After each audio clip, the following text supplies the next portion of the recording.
বেস্টুর বার্থডেতে এবার ভাবলাম হ্যান্ডমেড কিছু একটা, তাই প্রথমে এঁকে নিলাম ওর ছবি আর কাগজটাকে করে নিলাম 4 ভাগ। এরপর পেন্সিল দিয়ে দুটো ভাগে লেখাগুলো করে নিলাম। এবার লেখাগুলোকে রঙিন করার পালা। এক ভাগে রং করে নিলাম বার্থডে উইশ, আর এরপর করে নিলাম এপ্রিল মাসের ক্যালেন্ডার। বেস্টুর যেদিন জন্মদিন সেই দিন করে দিলাম একটা ইয়েলো হার্ট।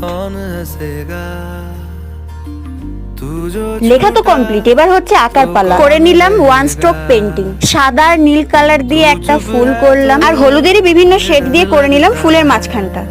এরপর হলুদ আর সবুজ দিয়ে করলাম ফুলের পাতা। আমি পোর্ট্রেট অতটা পারি না, তাই ভাবলাম যে ওর মুখের যে স্ট্রাকচারটা আছে সেটাই এঁকে দিই। মুখের স্ট্রাকচারটা করলাম হোয়াইট পেন দিয়ে, আর হোয়াইট পেন দিয়ে পুরোটা বর্ডার করলাম। এরপর একটা কাগজের মধ্যে পান্ডার শেপ এঁকে নিয়ে সেটা কেটে নিয়ে লাগিয়ে দিলাম। এরপর কাগজটাকে সাদা রং করে ব্ল্যাক মার্কার দিয়ে রং করে দিলাম। হয়ে গেল পান্ডা, আর হয়ে গেল আমার আঁকা রেডি। ভিডিওটা ভালো লাগলে লাইক, কমেন্ট, শেয়ার ও সাবস্ক্রাইব করে দিও।